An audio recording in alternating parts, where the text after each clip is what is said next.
So in reality, we'd say, for the fun of it, traveller mentality and the dominant one is the settled people never moved on. The settled people are actually locked into the 16th century mentality of thoughts.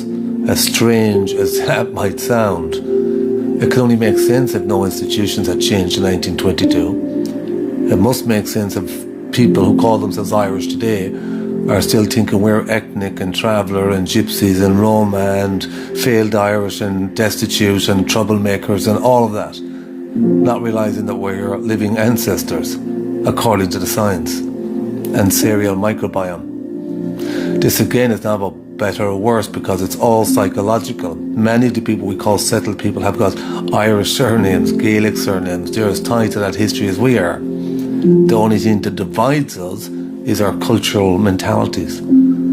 I think that's what the documentary is kind of unraveling. So it's more about healing than divide, because it doesn't work otherwise. And as I mentioned earlier, that I know many travellers up and down the country from the older generations that could not sing enough praise for the country people and the settled people from the 20s, 30s, 40s, 50s, 60s, 70s, and continued.